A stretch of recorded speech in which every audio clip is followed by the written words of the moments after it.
what is it that makes a great wrestling match? I don't know that there are a lot of wrestling fans that would debate whether or not FTR versus the Briscoes is one of, if not the best wrestling matches of WrestleMania weekend.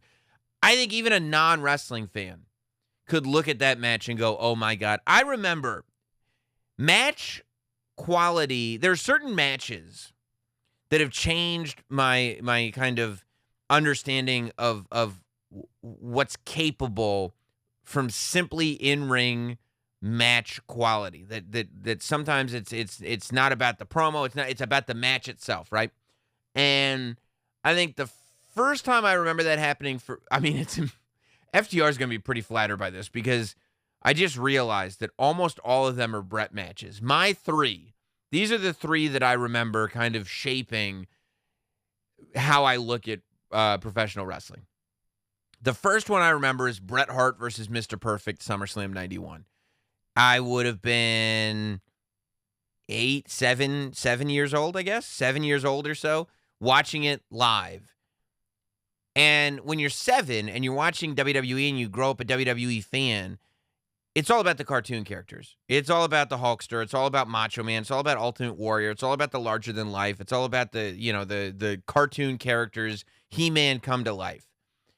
Bret Hart versus Mr. Perfect was the first time that as a kid, I remember watching going, oh my God, I'm in love with this match. Bret Hart versus Mr. Perfect is the first match that I remember rewinding my VHS tape of, because I recorded all the pay-per-views on my VCR, rewinding my VHS tape of, and just watching that match over and over and over again. And there are other matches that I had rewatched. I was a big fan of Hulk Hogan versus Earthquake from SummerSlam 91. I loved Hogan from SummerSlam 90. I loved Hogan versus Earthquake. To this day, Macho Man versus Ultimate Warrior, WrestleMania 7, is on my list of favorite matches of all time.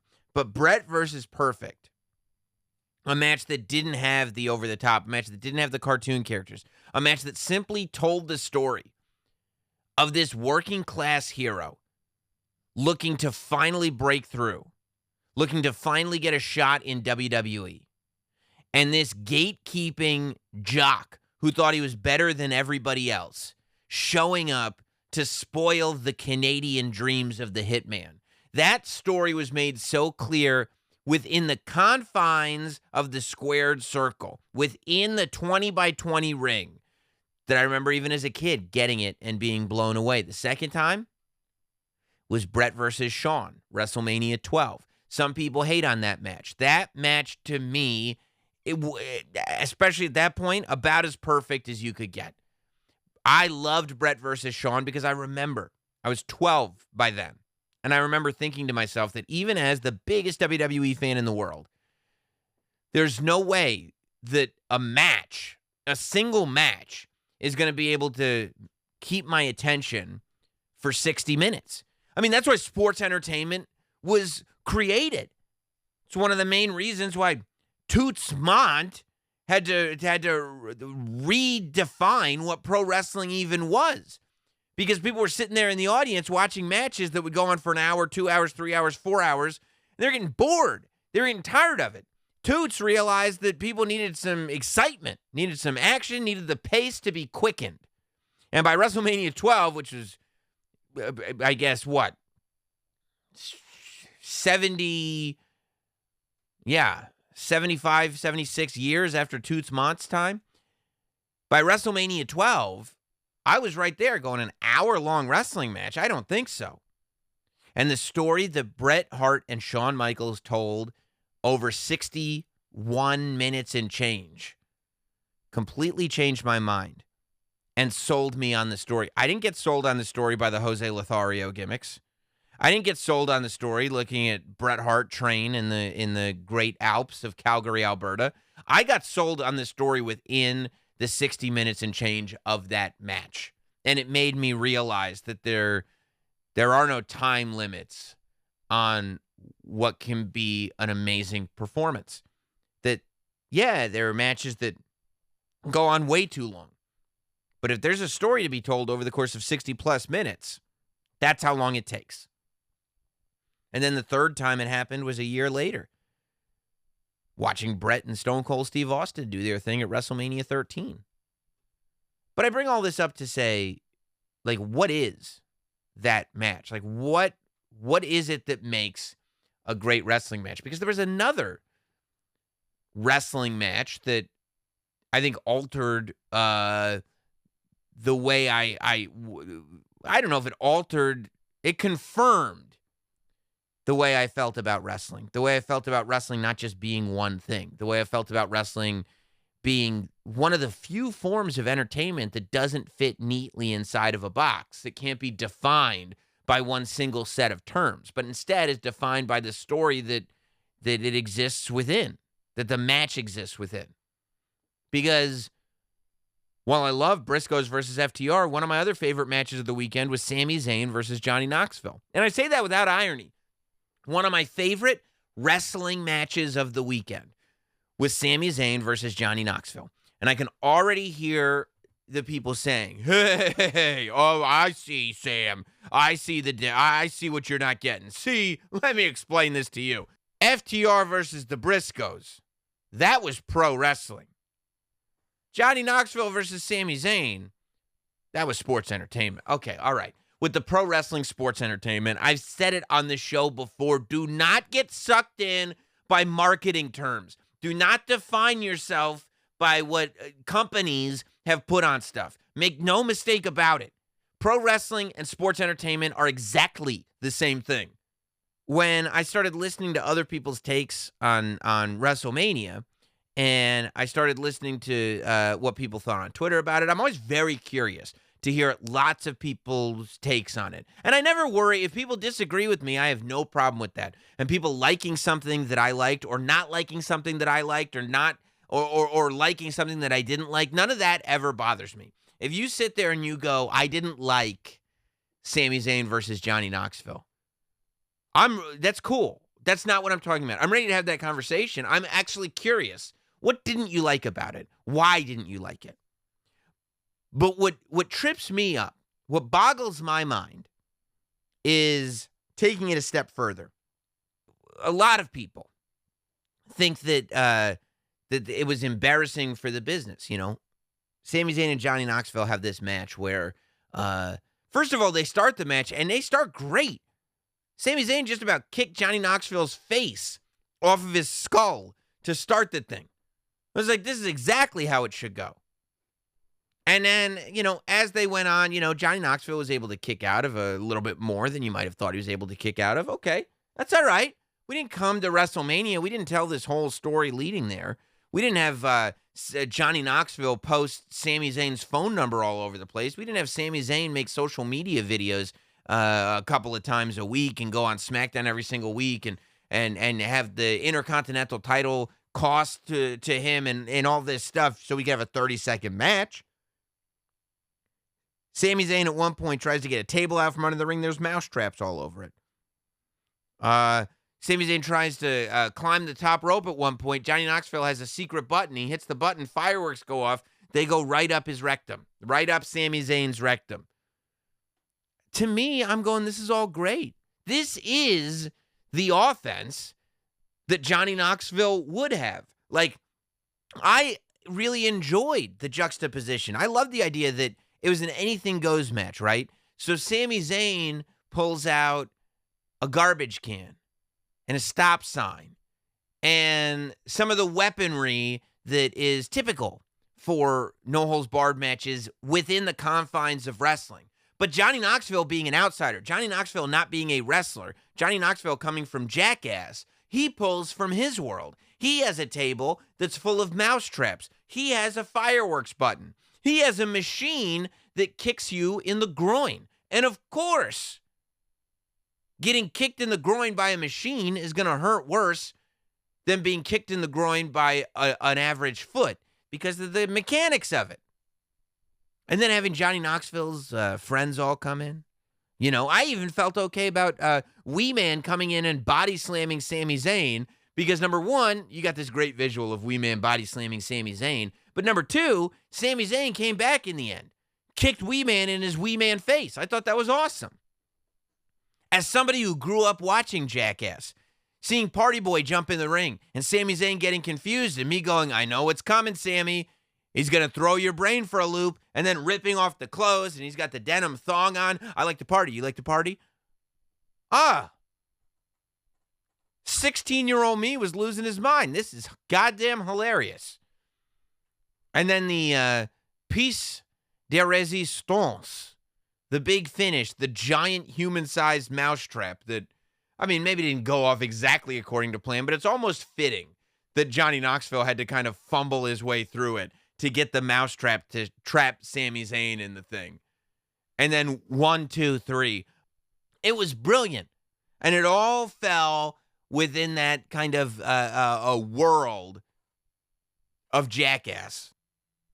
In 2022, the object of professional wrestling is not to trick the audience into thinking that the results to these matches are not predetermined. It's not to convince the audience that what they're viewing is legitimate competition and not a performance. In 2022, the object of pro wrestling is to allow the audience to maintain, and at points force the audience to maintain a suspension of disbelief that allows them to get lost in this story that you're telling them. That to me is what I believe the real goal of professional wrestling is.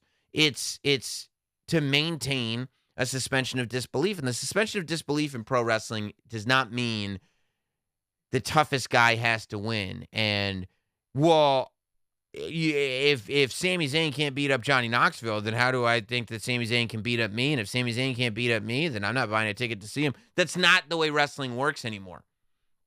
Wrestling works within the confines of the story that we're telling. And I know what the critics would be saying right now. They'd be going, well, Sam, if the point is to maintain a suspension of disbelief, how do you really expect me to believe that Johnny Knoxville snuck a human-sized mousetrap under the ring? How do you expect me to believe that Johnny Knoxville could control the pyro? And how do you expect me to believe that Sami Zayn was actually stuck inside a mousetrap? That's not what suspension of disbelief is. And I don't expect you to believe that a real human being was stuck in a real mousetrap while another real human being pinned his shoulders to the mat 1, 2, 3. The same way I don't expect you to believe that the only cell phone that Sami Zayn owns has a phone number that was plastered on a skyline on TMZ. I don't expect you to believe that. I expect you to believe it within the context of this story.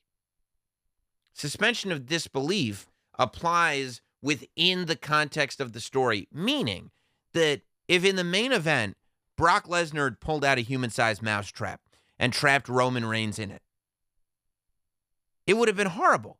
It would have been stupid. None of us would have believed it because the story that Roman Reigns and Brock Lesnar told us leading up to the match and the story that Roman Reigns and Brock Lesnar told us in that ring was not the story in which somebody would be trapped in a human-sized mousetrap. We were not told a fantasy tale. We were not told a cartoon story. We were told a story of two of the greatest titans to ever enter the ring, stepping inside to prove once and for all which one is the fiercer competitor. That is not the story that we were told building up to Johnny Knoxville and Sami Zayn.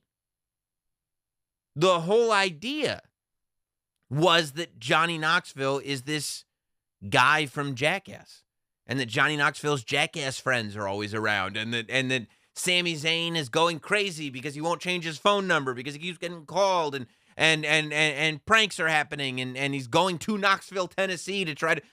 When you watch a Marvel movie, right, and Spider-Man is on the outside of a rocket ship, he has attached himself to the outside of a rocket ship in order to survive, because you see Spider-Man is going to be riding the rocket ship on the outside into outer space.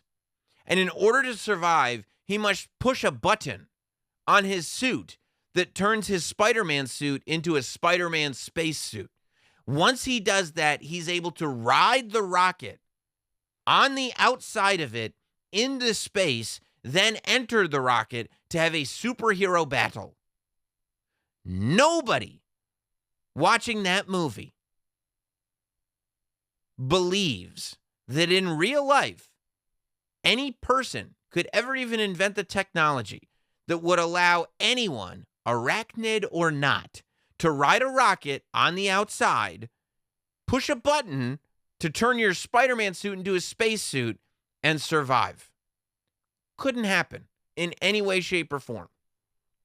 But within the context of that movie, within the context of the story that we were told, there are enough details in that story, and the universe has moved within that story enough that we can accept that as a reality. That's suspension of disbelief. If you go to that movie and you go, that could never happen, you're not fun. You're not the guy to go to a Spider-Man movie. To me, the same thing applies to Johnny Knoxville versus Sami Zayn at WrestleMania, that a universe was created for us to exist within by Sami Zayn primarily and by Johnny Knoxville. And the payoff of that universe came with that match at WrestleMania. And that match itself would not have worked with any two other competitors. But because of that story, to me, it worked. Look, it doesn't always work. That's not to say every stipulation works because of the context of the story. Sometimes it doesn't work. Sometimes I can't suspend my disbelief. But when the stipulations or the events within the match, outlandish as they may be, properly reflect the story that you're told, well, then you got money.